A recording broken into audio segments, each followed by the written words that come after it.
Bien le bonjour, bien le bonsoir, j'espère que vous allez bien. Aujourd'hui, second épisode concernant le roi du Wakanda. Un épisode qui sera plus long que le précédent car j'aimerais vous proposer un format chill d'une histoire que vous pouvez écouter en faisant autre chose à côté. Une autre raison est celle du contenu en lui-même. Vous parler du lore de T'Challa m'oblige à évoquer une histoire présente dans la saison 0 appelée Dévotion aveugle. L'épisode parlera donc de deux histoires en une seule. Ça fait plus de choses à raconter et je trouve ça franchement sympa. Sur ce, dirigeons-nous désormais vers l'espace, direction l'Empire intergalactique du Wakanda, et parlons de son protecteur, le Black Panther.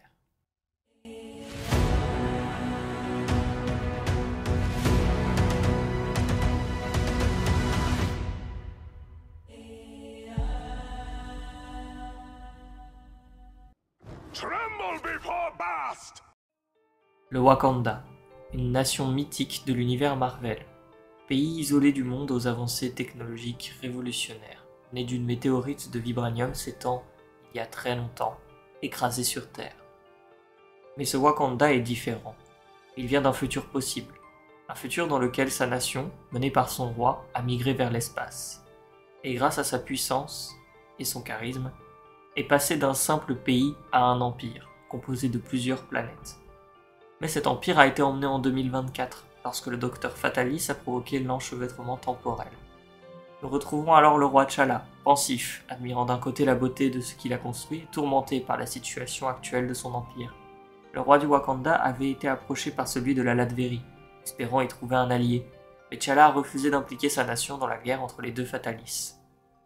Si d'ordinaire, T'Challa s'adressait à sa déesse, Bast, pour lui demander conseil, celle-ci semblait avoir disparu depuis l'arrivée de l'Empire intergalactique dans la temporalité principale.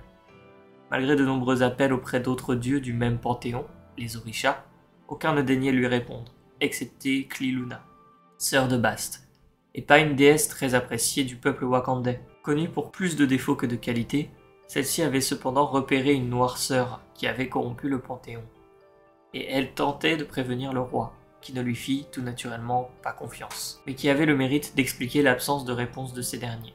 Empli de doutes, au moins autant que de problèmes, il dut retrouver sa sœur, la princesse Shuri, qui travaillait sur le problème du flux temporel.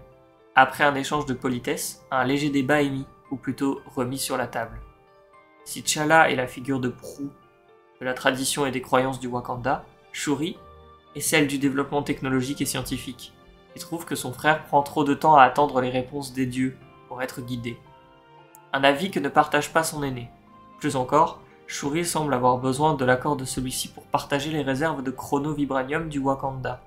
Pour vous expliquer, l'enchevêtrement temporel a créé des cristaux de temps purs, et l'énergie de ces cristaux a résonné avec le vibranium du Wakanda, créant le chrono-vibranium.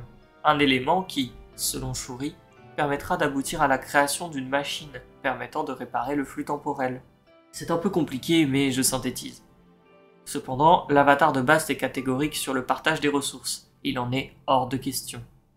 Déjà, parce que les héros de la Terre entrent en désaccord entre eux suite à la tombée de la nuit éternelle sur New York, mais ça on en reparlera.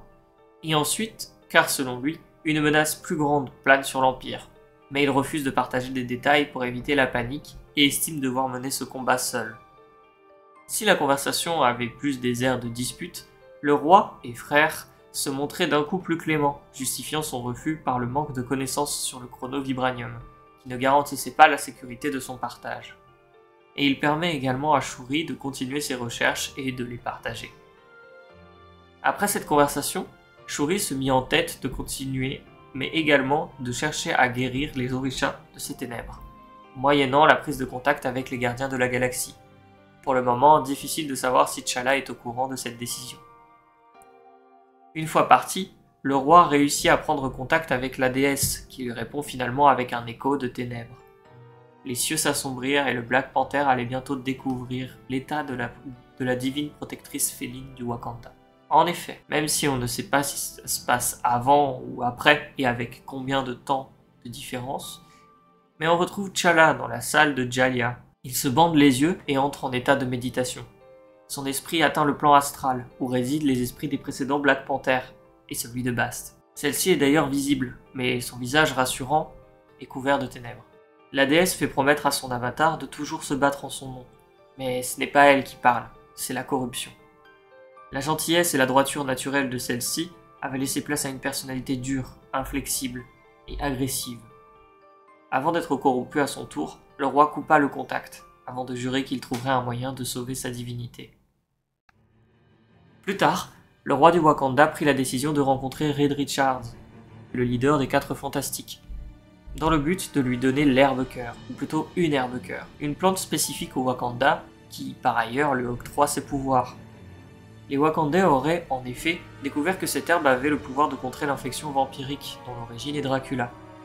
Arrivé à New York, il est très vite repéré par les suceurs de sang, qui fuient dans un premier temps avant de les abattre. Mais sa route est rapidement barrée par le seigneur des vampires, qui était appâté par son sang royal. Un affrontement a eu lieu et Black Panther est protégé de la morsure du roi des vampires grâce à son armure en vibranium. Cependant, le vilain n'en avait pas fini. Il utilisa la puissance du chronovium mélangé à son sang pour convertir T'Challa en serviteur vampirique. Même s'il réussit à sortir vivant de cet affrontement, il est pris par la malédiction de Dracula. Il s'isole et se demande s'il doit ingérer l'herbe-cœur qu'il possède pour se soigner, ou la garder pour soigner les victimes de New York. Cependant, il reste infecté. Bast, grace us with victory! Phew. C'était long, mais j'ai pris le soin d'ajouter le sang des rois, la seconde histoire du lore de Black Panther, ajoutée récemment. Faisons un point. Ce T'Challa appartient à un univers alternatif, venant du futur. Et il joue en tant qu'acteur majeur de l'arc du Wakanda du futur, et acteur secondaire de l'arc Clintar et l'arc de la Nuit éternelle.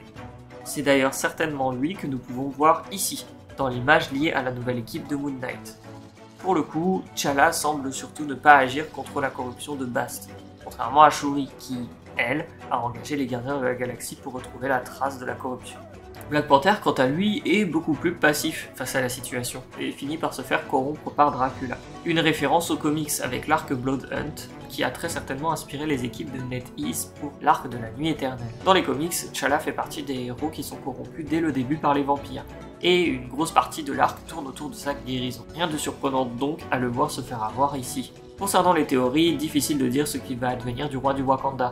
Un film devrait arriver prochainement et au vu de sa position à New York et la défaite de Dracula à la fin de la saison 1, ne vous en faites pas, on y reviendra, ce dernier devrait s'allier temporairement avec Reed et le reste des Avengers pour peut-être leur parler du danger de la corruption des dieux. Car oui, l'instigateur, c'est bien Knull, qui le fait d'ailleurs dans les comics aussi.